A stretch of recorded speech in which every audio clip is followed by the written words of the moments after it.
Assalamualaikum everyone, welcome back to this channel. As you know that this is me Alia Waheed and today you are on the channel of Medicare, and as you know that we have started the practicals of pharmacy, and in this subject we are going to start the practicals of pharmaceutics dosage form. And as you know that we have discussed a lot of experiment in which we have seen that how to prepare different kind of syrup, elixir, tincture, lincture. Okay, so now this is the experiment number 8, and before going to start the experiment number 8, as you know that we revised the previous experiments, so let's revise that. And if you have seen my video, then you will clearly revise with me. And if you have not seen my videos, so please go and check my videos and also see them and understand them. Okay, then you came and then you can easily revise them. So first of all, let's discuss that the first experiment that we have discussed was about the simple syrup preparation by BP or by USP method. So as you know that we can prepare a syrup by two methods, BP method or USP method. So what are them and what the difference? Can you remember that? Yes, very good. So in the BP method, we make the solution of 65 percentage weight by weight solution, and it is a little bit diluted than the USP syrup. And what's the temperature? Maximum temperature is for it, and it has a maximum temperature of 60 degrees centigrade. And the next thing is that it is used in the European countries, and here this method is used to prepare the syrup. While in case of USP method, its percentage is what? Can you remember that? Yeah, 85 percentage weight by weight or weight by volume. Yes, very good. And what's the maximum temperature for it? Yes, very good. So for it, the maximum temperature should be not greater than 80%, 80 degrees centigrade, or I think so 60 degrees centigrade. Okay, and where it is used, so it is used in the United States and the countries which follow this method to prepare the syrup, and it is more concentrated form. Okay, very good. So the next thing is that in the next experiment that we have discussed that how we can prepare a compound syrup. And what was the name of the compound syrup? Can you remember that? Yes, it is a ferrous phosphate solution. And what is its category, like what it is used for? Yeah, it is our a source of iron supplement. It is anti-anemic, and also it is a source of calcium. So very good. And what was the principle of that compound syrup? Yeah, it contains the iron turnings, okay, but the iron is lightly soluble in water, so we add phosphoric acid into it, okay, and a lot of other compounds are also added in that. So we have remembered it with the mnemonic. Can you remember that?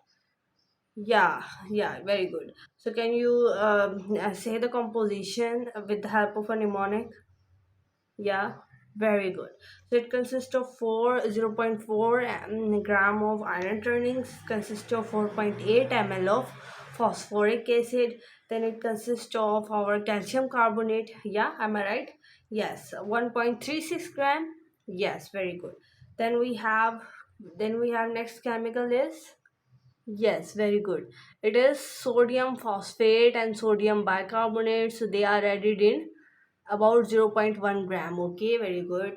Then we have next is orange water 5 ml, purified water QS 200 ml, and the sucrose which is 70 gram. Very good.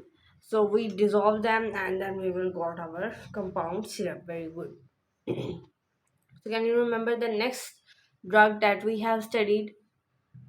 So I am taking you to the next experiment that we are revising, and this experiment is about piperazine citrate elixir. So we are going to revise it. Okay. So what it is? What are the ingredients of it? So it consists of piperazine citrate because it is the main and active ingredient. Then we will add, because it is a elixir, so we will add chloroform spirit, glycerine and syrup and water. So ये दो चार चीज़ें हैं जो हर elixir में जाती हैं. और ये होता क्या है, किस चीज़ के लिए यूज़ होता है, तो ये एंटी हेलिमेंटिक है. It is use to protect us from the parasites and worms and other things. So we have revised the mnemonic for it, which is please carry water, syrup and glycerine sweetly.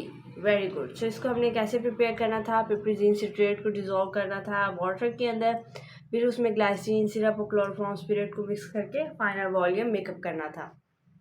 Next experiment आप देख सकते हैं कि हमने दोबारा एक और elixir बनाना है, and this elixir is paracetamol periodic elixir. Very good. So it is used for the analgesic or antipyretic. It consists of paracetamol, ethanol, chloroform water, not chloroform spirit. You know the difference between chloroform water or chloroform spirit? Yeah, I have clearly discussed that in the lecture. Very good. Syrup and water. So their percentage are given like paracetamol needed in 2.4 gram, then 10 ml, 2 ml of it, and 28 ml of syrup, and water 100 ml. Very good. So elixirs क्या होते हैं, ये हाइड्रोअल्कोहलिक solutions होते हैं जिनके अंदर glycerine हम डालते हैं ताकि सोलन की प्रॉपर्टी बढ़े, क्लोरोफॉर्म हम एज अ प्रिजर्वेटिव ऐड कर देते हैं, और बाकी सिरप जो है उसके अनप्लीजेंट जो टेस्ट वगैरह होता है और उसको मास्क करने के लिए हम डालते हैं. नेक्स्ट चीज़ आ जाती है टर्पीन हाइड्रेट लिंक्टर. लिंक्टर क्या चीज़ होती है, ये ग्लाइसरोल प्लस सिरप का कम्बो होता है इसके अंदर.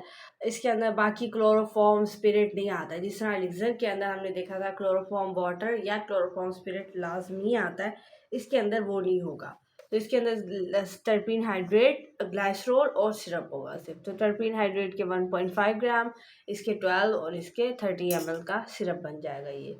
तो ये क्या होता है कि एज एक्सपेक्टोरेंट एक्ट करते हैं, ड्राई कफ को ट्रीट करते हैं. तो लिंक्चर एक विस्कस लिक्विड होता है जिनको हम कफ के रिलीफ के लिए, और इनको स्लोली स्वेलो किया जाता है without the addition of water. तो ये इतने मीठे होते हैं कि हम इन्हें बगैर पानी के भी स्वेलो कर सकते हैं. इनका टेस्ट जो है ना वो मास्क कर देते हैं हम सिरप ऐड करके, और ग्लाइसरोल सॉल्वेंट की प्रॉपर्टीज़ को इफेक्ट एनहांस करने के लिए और एक सूथिंग इफेक्ट हमारे थ्रोट को देने के लिए ऐड किया जाता है.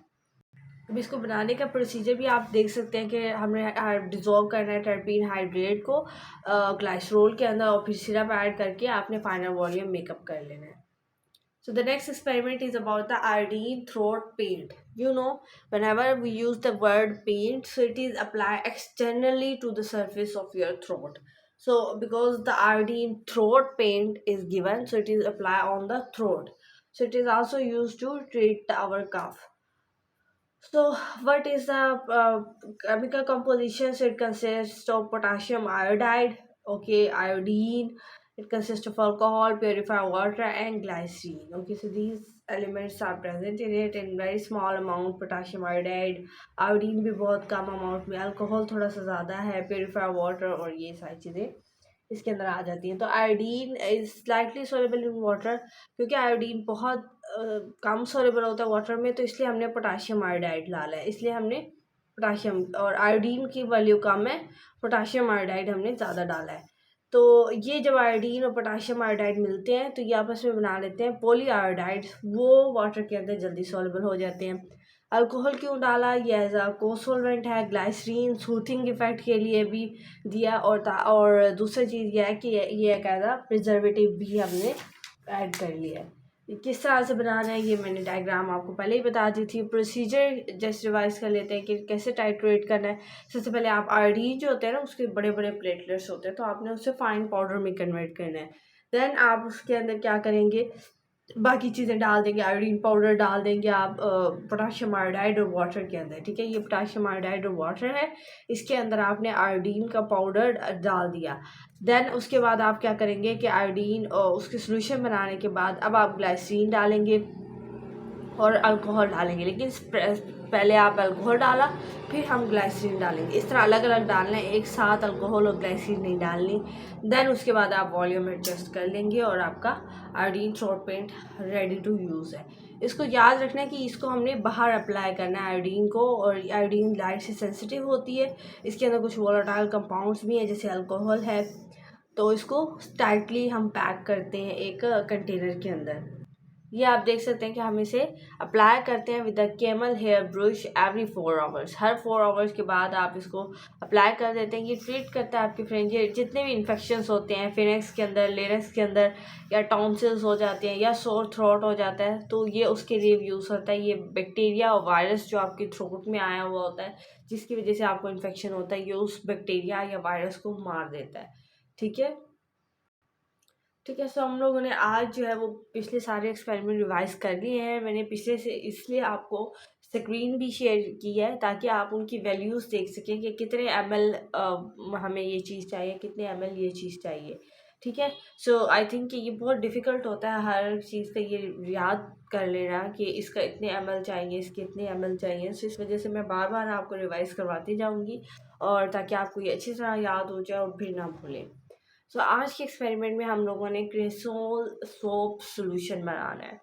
कैसे बनाएंगे और ये क्या किस चीज़ के लिए यूज़ होता है, तो ऑपरेटर्स आप देख सकते हैं। कैटेगरी इसकी है डिसइंफेक्टेंट, यानी ये अगर हम नॉन लिविंग ऑब्जेक्ट्स के ऊपर अगर हम इसका स्प्रे करें तो ये हमें उनके ऊपर जो जितने भी बैक्टीरियाज या माइक्रोब्स वगैरह प्रेजेंट होते हैं ये उनको किल कर देता है। इसके अंदर है क्या इंग्रेडिएंट्स देख सकते हैं। क्रिसोल है, वेजिटेबल ऑयल है, पोटाशियम हाइड्रोक्साइड और प्योरीफाई वाटर। तो क्रिसोल 50 ml है क्योंकि ये एक मेन इंग्रेडिएंट है। वेजिटेबल ऑयल फिर 18 ml है। पोटाशियम हाइड्रोक्साइड सिर्फ 4 ग्राम है। ठीक है। अब देखते हैं कि इन सब को क्यों डाला और इन सब का अलग अलग क्या रोल था। क्रिसोल जो होता है ये आपके पास येलोइश ब्राउन अल्कोहल होता है। क्या येलोइश ब्राउन सा ये एक अल्कोहल होता है आपके पास और इसकी जो solubility is very low in water. क्योंकि अब इसकी सोलेबिलिटी कम है तो हमें क्या चाहिए होता है, एक सर्फेक्टेंट चाहिए होता है ताकि हम उसको सोलेबल कर सकते हैं। तो वो हमें एक सोप सोल्यूशन चाहिए होता है उसके लिए। सोप सोल्यूशन अब हम कैसे बनाएंगे, इस prepare by the saponification of a mixture of vegetable oil and potassium hydride. तो ये जो वेजिटेबल ऑयल और पोटाशियम हाइड्रोक्साइड है ये दोनों क्या बना रहे हैं, सोप सोल्यूशन। इन दोनों की जब स्पोनिफिकेशन होती है यानी मिक्स करते हैं, इन दोनों की स्पोनिफिकेशन होगी और हमारे पास सोप सोल्यूशन बन जाता है। तो वेजिटेबल ऑयल में भी कॉटन सीड या सोयाबीन ऑयल्स। तो वेजिटेबल ऑयल्स कहाँ से आएंगे, कॉटन सीड से जो ऑयल निकलता है आप वो भी यूज़ कर सकते हैं। और इसके अलावा सोयाबीन ऑयल जो है, सोयाबीन से जो भी ऑयल निकलता है आप उसको भी यूज़ कर सकते हैं। उनकी स्पॉलिफिकेशन होगी पोटाशियम हाइड्राइड के साथ, सोप सोल्यूशन बन जाएगा। उस सोप सोल्यूशन में क्रिसोल इजीली सॉल्युबल हो जाएगा। तो यहाँ पर आप लोग देख सकते हैं कि this qualification value not greater than 2.5 and iodine value is not less than 100। अब उन्होंने वैल्यूज़ फिक्स कर दिया कि जो भी आप सोप सोल्यूशन बनाएंगे उसकी क्वालिफिकेशन वैल्यू इतनी ही होनी चाहिए। अगर आपकी क्वालिफिकेशन वैल्यू उससे ज़्यादा या कम है इट्स मीन आपने सही तरह से नहीं बनाया है। ठीक है। सो अब इसका प्रोसीजर, आप सबसे पहले आप सोप सोल्यूशन बनाएंगे और देन आप उसको डिजॉल्व करेंगे क्रिसोल में। तो पोटाशियम हाइड्रोक्साइड 1/4 आपने वाटर के अंदर डालना है और उसको डिजॉल्व करना है। फिर आपने उसके अंदर कोई भी वेजिटेबल ऑयल, चाहे वो कॉटन सीड का हो चाहे वो सोयाबीन ऑयल हो, आपने वही वेजिटेबल ऑयल डाल देना है और उसको हीट कर लेना है एक वाटर बाथ के अंदर ताकि वो दोनों चीज़ें आपस में डिजॉल्व हों। Heating is continue until it is completely dissolved without any oil globules। So oil के ग्लोब्यूल्स जो है ना वो ऊपर रह जाते हैं। तो उन्होंने कहा कि इसको इतना हीट करें, इतना कंटिन्यूसली वाटर बाथ के अंदर हीट करें कि वो जो आपके ऑयल के ग्लोब्यूल्स हैं वो पोटाशियम हाइड्रोक्साइड के अंदर कम्प्लीटली डिजॉल्व हो जाए। हमें एक ऐसे लगे कि एक ये सोल्यूशन सा बन गया है। जब वो सोल्यूशन बन जाएगा इट्स मीन वो सोप सोल्यूशन है। तब हम उसके अंदर क्रिसोल ऐड करेंगे लीटर बाय लीटर। तो क्रिसोल क्योंकि 50 ml है तो हमने थोड़ा थोड़ा करके ऐड करना है और एक क्लियर सोल्यूशन ताकि हमें मिले, ये ना हो कि टर्बिट हो जाए। फिर हमने वाटर डाल देना है, फाइनल आगे मेकअप कर लेना है। यहाँ पर आप इसका लेबल भी देख सकते हैं। डिस्पेंसिंग देख कैसे करनी है, transfer the solution to a cleared ambered colour narrow mouthed glass bottle.